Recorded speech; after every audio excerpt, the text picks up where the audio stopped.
All right, so one more time, the reading comprehension section goes over 31% of the test.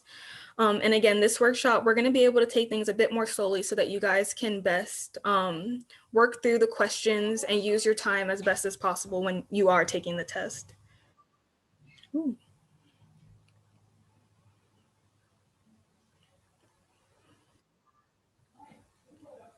Okay.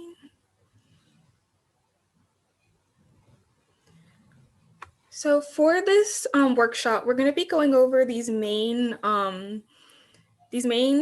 concepts and ideas that the test or the reading comprehension section is going to go over. We're going to talk about what is reading comprehension. We'll talk about how to improve reading comprehension, what you should focus on, the types of writing and passages you'll see in the test, text structure, and vocab and word structure.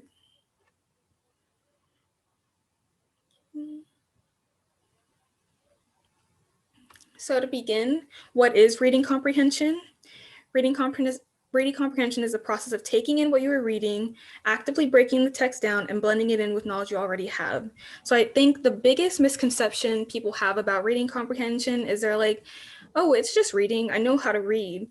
And then you get to the test and things are much more complex than what you thought it was. And reading comprehension, it goes farther than just reading. And I'm sure as you guys have started preparing for the test, you're starting to see that.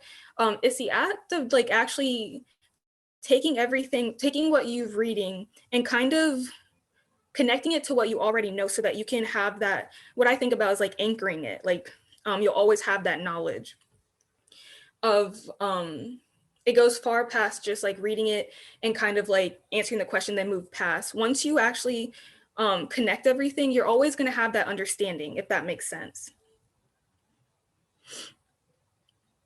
There are different ways to improve reading comprehension. There's summarizing. And so what this is, you read the passage or the paragraph or the text that the question is asking you to read. And then you take a second after you're done and you kind of just ask yourself, what did I just read? I don't know if any of you have read like a chapter in a novel or any passage, and you get to the end, you're like, I don't remember not a word that I just read. And that's probably because, again, you're not taking that second or third step to connect it to different ideas. By summarizing, it kind of forces you to kind of say, okay, what did I just read? And if you don't remember that, then you take a second to reread that to make sure you have that summary, if that makes sense. Next one is actively reading. And this consists of taking notes or jotting down anything that pops out at you. If it's a word that you're reading, you're like, okay, I don't know this. I don't know this definition, or I don't really know how this connects to the rest of the text. Or let's say you're reading and there's a sentence that you don't understand, you kind of take note of it, because then that helps you, like let's say you take notes and then you go back to, let's say, look up what the word was, or you kind of look up in the thesaurus of different words that sound the same. It gives you a second to, again, like anchor it in your mind because you're taking that step to do the research or to look it up. And lastly, chunking or breaking up the reading into parts. This one has to be my favorite one because if you think about it, our favorite example to use, if you want to eat a pineapple, you would never eat a pineapple whole. You would have to chop it up to make it more digestible. And that's the same with reading.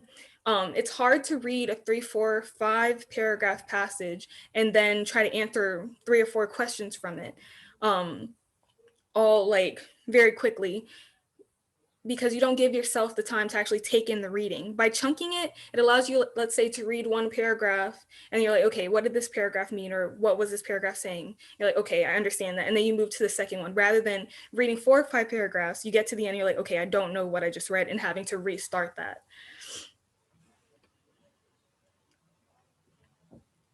All right, so now we're going to get into our first practice question.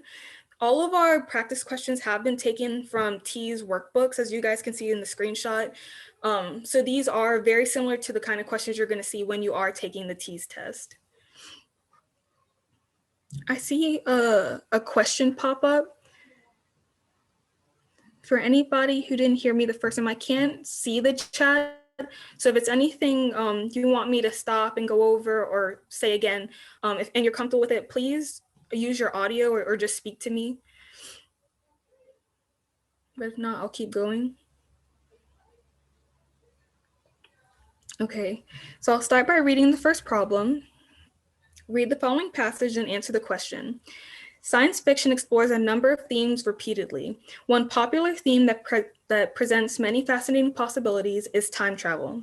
Charles Dickens had his miserly character, Ebenezer Scrooge, re-examine his life by traveling back to the past and forward to a chilling future.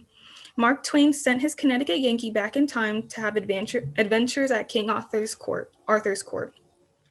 These time travels were accomplished through dreams and fantasy. In his 1895 novel, The Time Machine, H.G. Wells depicted time travel by mechanical means.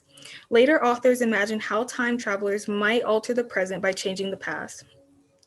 John Buchanan's novel, The Gap in the Curtain, presents a group of people whose lives are disrupted when they read a newspaper item from the future. Today's science fiction writers also employ time travel as a plot device, often with an emphasis on details from modern physics. All right. So now, which of the following best expresses the key point of the passage? A, Charles Dickens, Mark Twain, and H.G. Wells employed many of the same themes in their writing. Time travel is a popular theme of science fiction in that many writers, both past and present, have used in fascinating ways. Science fiction writers tend to explore a number of themes over and over. And last, time travel is the most fascinating theme available to science fiction writers who understand modern physics. So you guys tell me which one is the best answer. B. B. Time travel is a popular theme of science fiction that many writers, both past and present, have used in fascinating ways. Definitely agree with you. Does anybody think anything different? We can go through each of these if that's beneficial to you all. Okay. Can you tell me why you think B might be the best answer? And I can go back to the passage if that would help.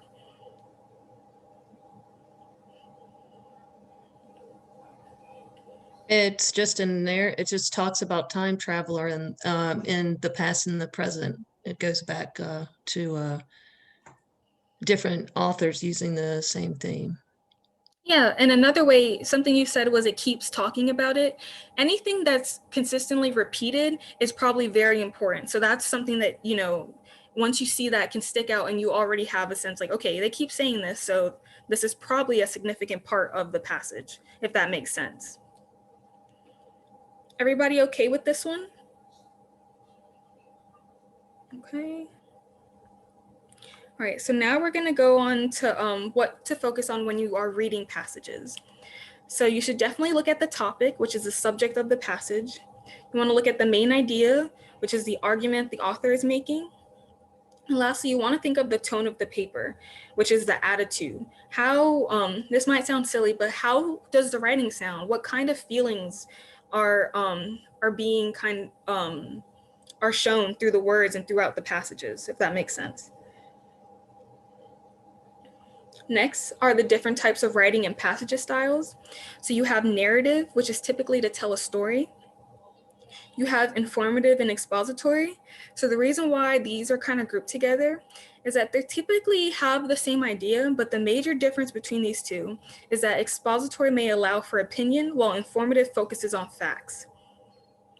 And that's the major difference. They both are to provide information, but again, expository is going to have that opinion, maybe even some like a light form of persuasion, while informative is just telling you hard facts, it's just giving you information. We have technical writing, persuasive writing, entertaining or writing that's meant to entertain, descriptive writing, and lastly, explanatory. Right now, we're going to look at some examples of each kind of passage. So this is what a narrative would look like.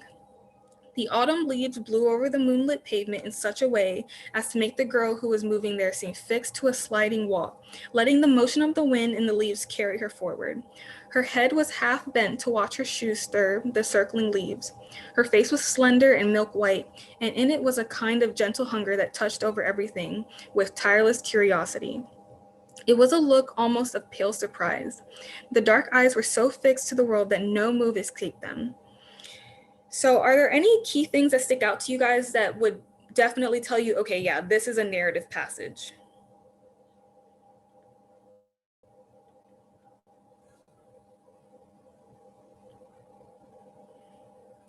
I know some of the main things that are like key points or key ideas that you guys can take away that'll immediately show you that it's a narrative is you want to look at all that detail. It's trying to make you think, like form a picture in your head as you're reading. I don't know about you guys, but I definitely could see the autumn leaves blowing over the moon, and I could see the girl's face. You want to pay, once you see all that detail, it's there for a reason, and it wants to paint that picture. Does that make sense to everybody? We're all good? Yes, okay. So next is informative writing. Meteoropathy refers to an occurrence of various symptoms and reactions in our body as a result of weather changes. There are a lot of weather-related factors that affects our bodies. Examples are temperature, UV rays, humidity, wind, air pressure, rain, thunder, and ionization effect. Most affected are people in their middle ages, especially women, but anyone can be affected from babies to elderly people. So the main thing with this is, did you guys hear any opinion? It was like strictly facts, just telling you about this subject. Was there anything else you guys noticed as I was reading that would immediately tell you this is an informative passage?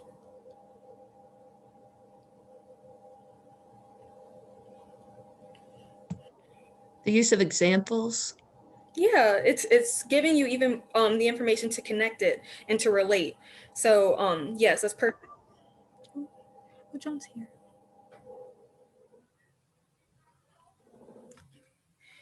So yes, the examples, and again, it's just strict facts and description, or not even description, it's more definition.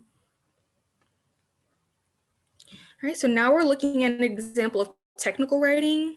Just by looking at this, what does this look like? Instruction manual. Exactly. Instructions, anything that's like a 1-2, like first you do this, then you do this. It's very straight to the point, and direct is how I look at it.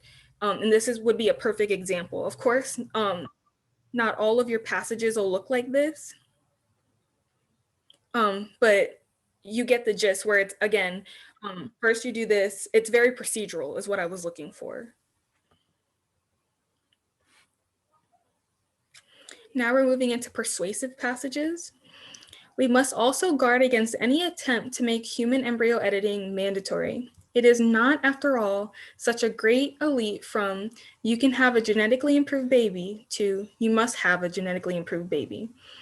At the same time, we will have to make sure that everyone has the option to use the new technologies.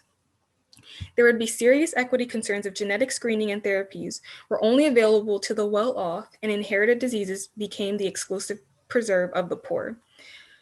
So immediately, what is the first thing you guys can look at and say, okay, yes, this is a persuasive passage? What are some of the key words?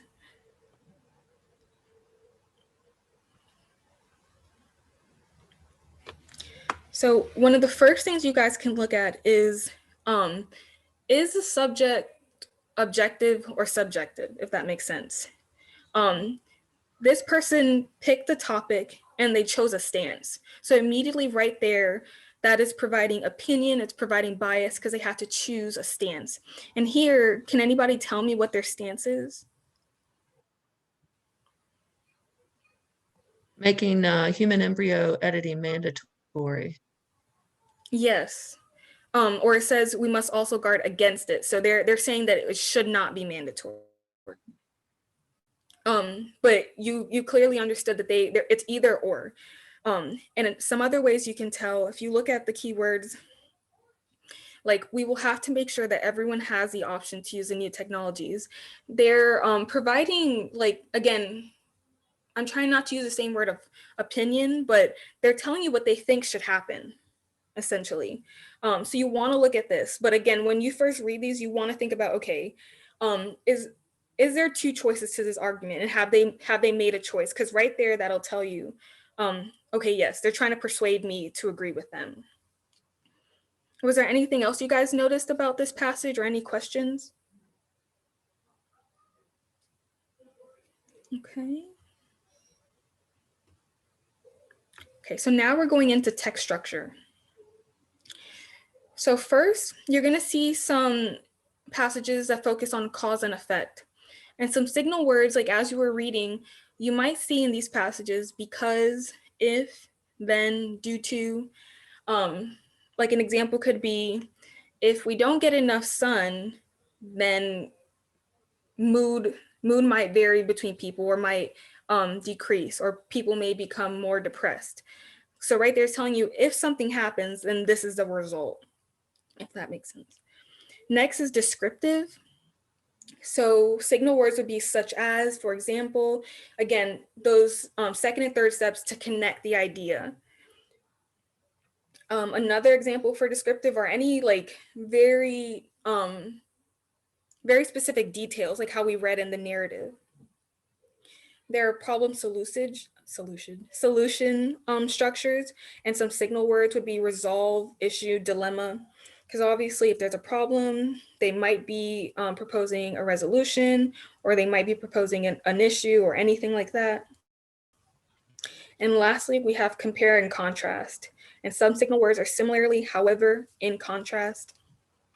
Any questions about text structures? I know we talked about signal words, but we can talk more in depth about the actual concepts of cause and effect, descriptive, whatever else. You guys okay with this? Yes. Okay, thank you. All right, so we're getting into practice question 2. So now we're going to be looking at the organization of this passage. Again, what kind of text structure is this? The issue of public transportation has begun to haunt the fast-growing cities of the southern United States. Unlike their northern counterparts, cities like Atlanta, Dallas, and Houston have long promoted growth out and not up. These are cities full of sprawling suburbs and single-family homes, not densely concentrated skyscrapers and apartment buildings. What to do then when all those suburbanities, need to get into the central business districts for work? For a long time, it seemed highways were the answer. 20-lane wide expanses of concrete that would allow commuters to move from home to work and back again. But these modern miracles have become time-sucking, pollution-spewing nightmares. The residents of these cities may not like it, but it's time for them to turn toward public transportation like trains and buses if they want their cities to remain livable. All right, and again, the organization of this passage can be described as a comparison of two similar ideas, a description of a place, a discussion of several effects all related to the same cause, or a discussion of a problem followed by a suggested solution. Which one do you guys? D. Yes. Does anybody else have any other answers I think is right? Okay, so yes, the right answer is D. Again, they're very detailing, telling us that there's something wrong, and you can even tell in their language, like right here. But these modern miracles have become time-sucking, pollution-spewing. That holds weight. The connotations are obviously negative. They do not like what's going on. There's an issue. And then right towards the end, the residents of these cities may not like it, but it's time for them to turn toward public transportation. They tell us what would be better or what we should be doing, which is using public transportation. And again, when you guys are working through these questions, did you see how I was able to pick out these key words, or to see those words, how I was able to recognize them? You won't, when you're doing these, because again, you don't have a lot of time and you have to get through a lot of these. When you see words like that and you see that they're weighted, take note of it, because that's already telling you something. We're already seeing an attitude, we're seeing tone, we're seeing all of that. So make sure that those are like the first things that are like that your eyes are like zoning into. Any questions with this before we move on? Okay. All right, so now vocabulary and word structure. When you guys are looking at these passages, Again, I keep talking about the time just because it could be a bit hard with you trying to get through all these questions and you have maybe a minute for each one to get to the next one. These are some quick problem solving things that could help you guys kind of find the main idea or the base of the question. So you want to definitely use your context clues, using the context in which a word is found to determine its meaning. So again, when you're reading these passages, there's going to be some question or some words where you're like, I've never seen this word before. I don't know what it means. But the first thing you want to do is like, okay, what does the word sound like? What kind of, again, tone is it giving off? Tone or connotation, anything like that. You want to first piece it together, because let's say if it's a word and you're like, okay, this word sounds negative, and then you kind of read the rest of the sentence, you're like, okay, so there's something bad that's happening because this word sounds negative. That can already start helping you identify, okay, so the main passage, like for an example, maybe when we were doing the persuasive one or the example from before, okay, if the word sounds negative and the sentence is telling us something bad is happening, there's obviously an issue. There's ways you guys can like piece together the main idea just like that by using your context clues. Next is analyzing.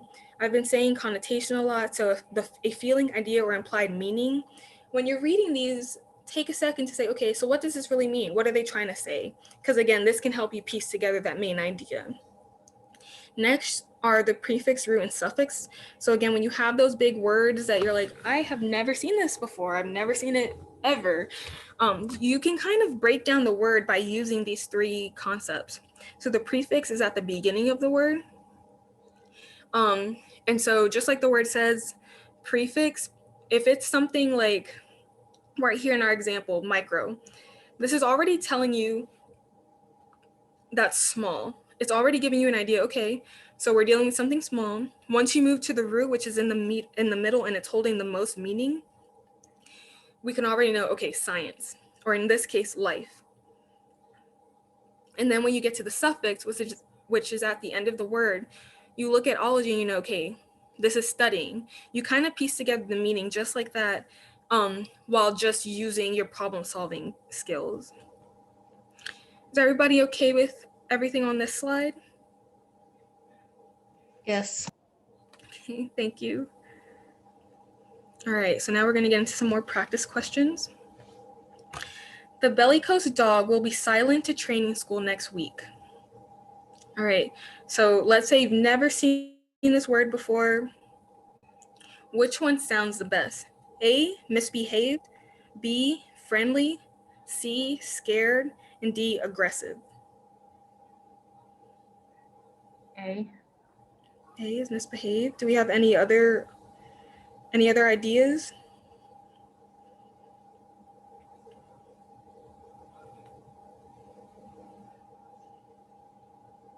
Do you know why you believe that A would be the right word, or what makes you come to that conclusion?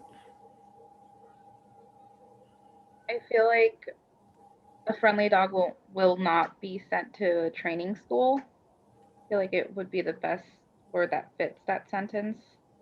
Right, because why else would they send a dog to training school? They obviously want them to be trained. And again, when you get to these questions, it's one of those things where, you know, all of them may technically be right, but you want to look at that best answer. And again, this is where you'll use those like problem solving, the context clues, the connotations, all of that. So for the next one, the new menu rejuvenated the restaurant and made it one of the most popular spots in the town. Which one do you feel would be the best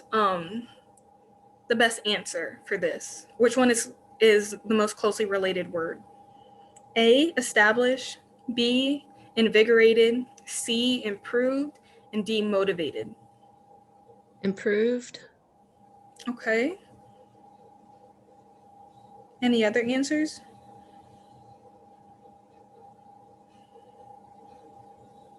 I think it's improved also. Okay. Do you guys want to tell me why, or like what makes you come to that conclusion?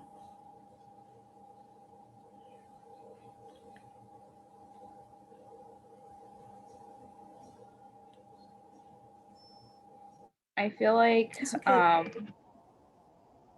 it's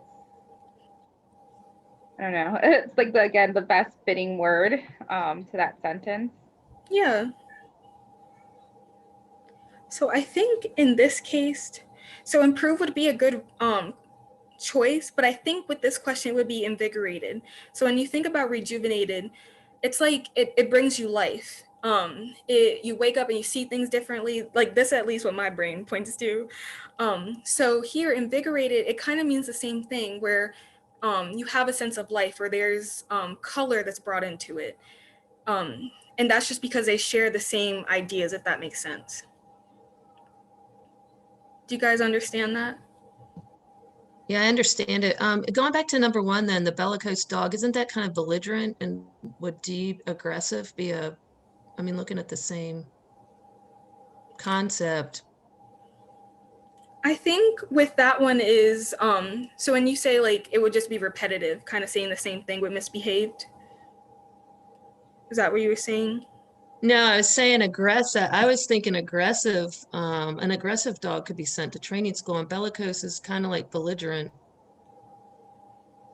Yeah, I guess the one reason why aggressive didn't point out to me is because if a dog was aggressive, the rest of the sentence might be a bit more dramatic, because that is Okay. it's scary. Aggressive is like, it could harm somebody. So for me, the sentence would hold more weight, rather than like, yeah, my aggressive dog is being sent to training school. If I like said that, or again, the way that I think about it, if I were to like say that to somebody, they'd be like, okay, are you gonna do anything else? Like, that's what I think of. So misbehave, because the sentence, I don't want to say seems relaxed, but there isn't so much drama in it. Misbehave worked for me because it's easy to say, yeah, my dog misbehaves, he needs to go to training school. Does that make sense?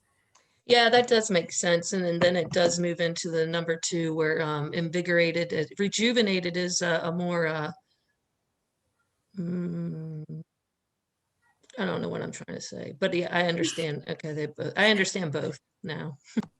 Yeah, and again, these questions, they're a bit frustrating because it's like all of them technically could work, but you want to look at, again, you want to look at the rest of the sentence, and just the way that we talked about it, you want to take everything into account, if that makes sense.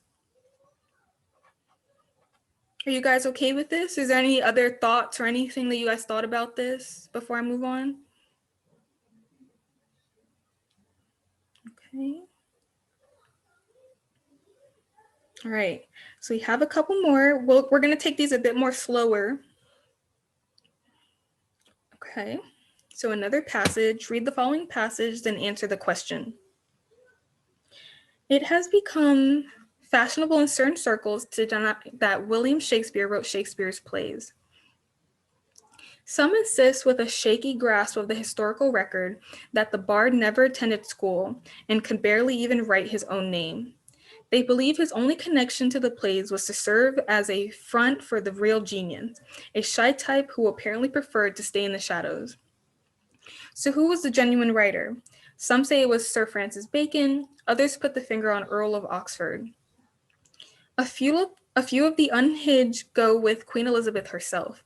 For, as everyone knows, you cannot write great literature if you don't come from the court or the upper classes. Or so say the anti-Shakespearean snobs. So before we even look at the answer choices, could somebody tell me what's the gist of this passage? What is the author telling us or want us to understand? That's some people believe William Shakespeare did not write his own plays. Okay. And That's oh no, sorry, keep just because he doesn't come from the upper classes. And in reading this, could you guys sense any opinion, or was it more informative? Like, what are you guys picking up from this passage? That the writer disagrees when he says, "Oh," they say, "Oh, so say the anti-Shakespearean snobs." Right. Those words they're ugly. They're very negative. So we can definitely see that they have an opinion on this, and they definitely think that there's a right or wrong. Yeah, and they say some insist with a shaky grasp of historical record. I mean, that's a powerful writing. And even like some insist, like they're saying, yeah, I don't know if it's true, but people say like For me, what sticks out, it's a bit shady. They're being very negative with what they think is correct. Does anybody else see anything else before we look at the questions? Okay. Which of the following can you infer from the passage? Right. So A, the writer believes that Shakespeare was a shy person who preferred to stay in the shadows and let others receive credit for his plays. B, the writer agrees that only someone from the upper class could have written Shakespeare's plays. C, the writer is uncertain about who was the true author of Shakespeare's plays. And D, the writer has a low opinion of those who do not believe that William Shakespeare wrote Shakespeare's plays. So when you look at these, what can you infer generally from the passage? D. D. The writer has a low opinion of those who do not believe that William Shakespeare wrote Shakespeare's plays. Yes, I agree with you guys. And again, for everything we just talked about, we know the low opinion because of the words they were using. They definitely wanted us to know that whoever is saying this is wrong. Anything else you guys notice about these questions? One thing as I was reading them, all of them are technically not correct, but they all do involve something that the passage says. And how did you guys, when reading through that, did you guys be able to understand, okay, D is the right answer, even though all of them do speak about a part of the passage? It's the way the author talks about the people that believe this. They say they have a shaky opinion or whatever, and and some insist it's, and then he calls them snobs, or he. Yeah, and one thing we mentioned from the beginning is that repetition. I think if we go back, there was something that they said, there was some opinion and some of that bias in almost like every other sentence, if not every sentence. So it's definitely present within the entire passage, which again would show this is significant. This is, a main idea of what they're trying to showcase. Any other questions before we move on to the next one?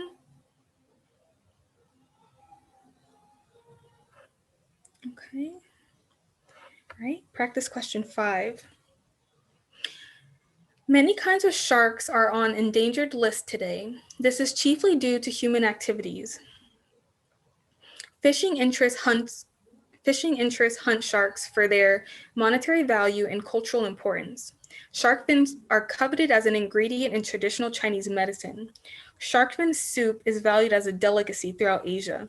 Shark finning, the practice of catching sharks, cutting off their fins, and discarding the carcass, is responsible for killing 100 million sharks each year. So I know the questions are present, but let's take a second before we even start reading them. What are some of the first things you guys are noticing from this passage? It's more informative. Yeah, and it's literally like telling you like strict facts. There is no subjectivity. It's just like, this is what it is, right? Yeah.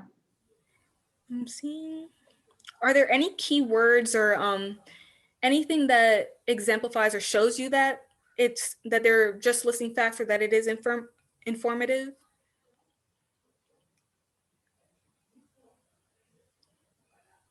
I feel like each sentence was formed as like more information, like the shark fin soup and what it's used for and how they discard the carcasses. Yeah, it definitely gives you definitions. I don't know about you guys, but I never knew about shark fin soup.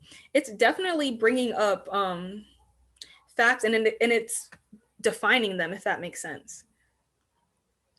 And I think one thing that stuck out to me is here they're literally like they're giving you a definition: shark finning, and it even it stopped for a second. The process of catching sharks, cutting off their fins, and discarding the carcass. It's explaining and defining that process to you. So that's one thing that stuck out to me immediately as I was reading. So now that we move into the questions, which of the following would be the best addition to this passage? So before we get in, you want to think about what we just talked about. We all thought, it's informative, it's providing facts, and it's objective. So when you think about what could be added, you want to make sure it's still following the same tone and the same main idea of that the passage is already holding when you read these questions or the answers. So A, fishermen seeking tuna sometimes catch other non-targeted species in their net. Growing demand for shark fins in Hong Kong and elsewhere makes them as valuable as the rest of the fish. Overfishing is an issue that environmental groups are increasingly focused on worldwide. Mother sharks bear one litter of about 8 to 12 babies every other year. So one thing I noticed as I was reading, all of these seem like they're black and white, they're facts, they're objective. So now what you want to look at is each one of them continuing with the main idea that's already been shown in the passage. So which one do you guys think is the best after talking about all of that?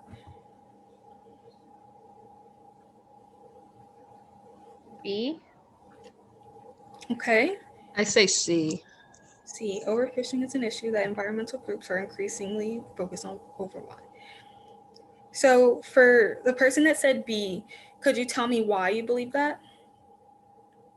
Well, I want to say about half of this paragraph is talking about shark fin. So it informs about how it's a demand in Hong Kong. Okay. And for the person that chose C, could you tell me why?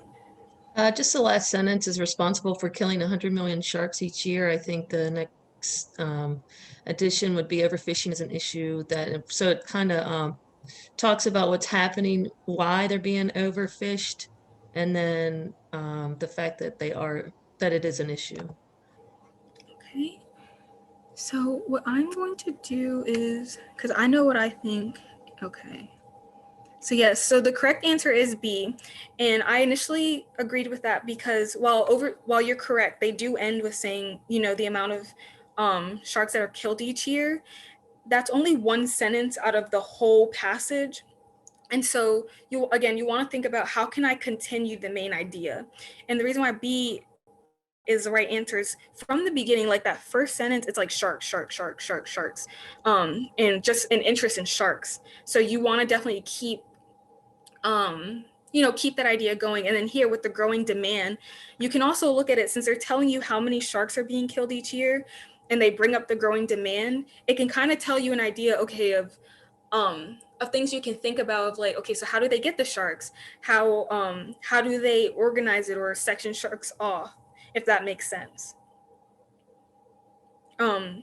You can look at that last sentence and connect it to both, but the reason why B is the right answer is because it's continuing with the main idea of sharks specifically. I got. Did anybody else have any other questions? Okay, I think we have one more question.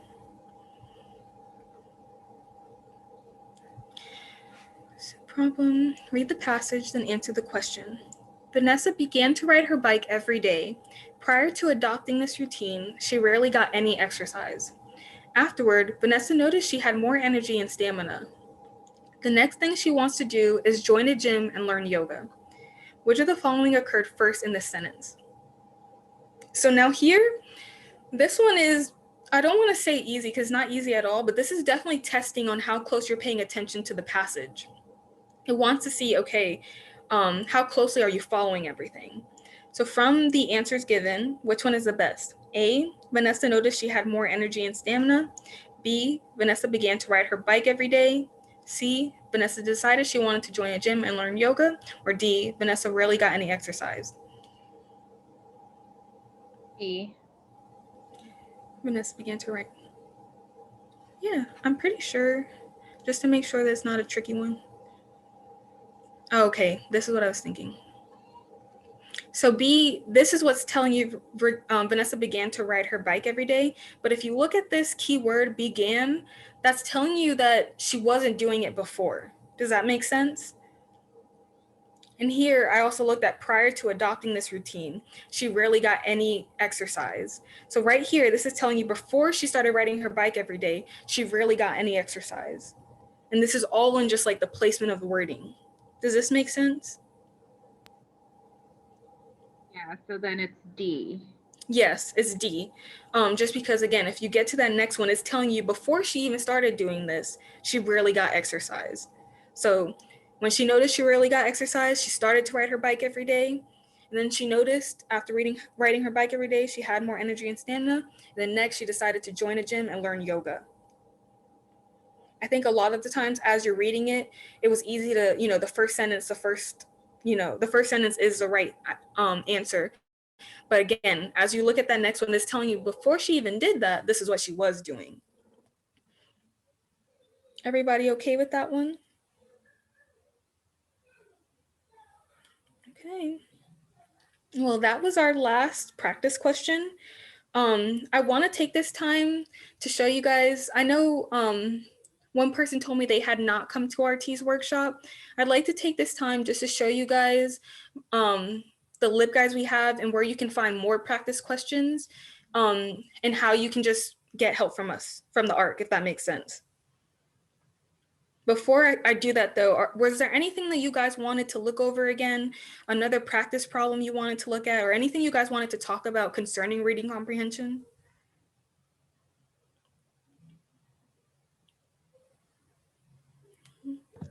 No.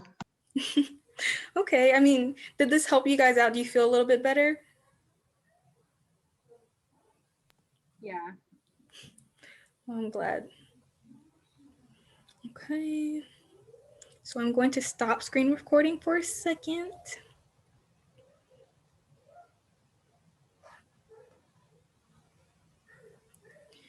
Or sharing my screen.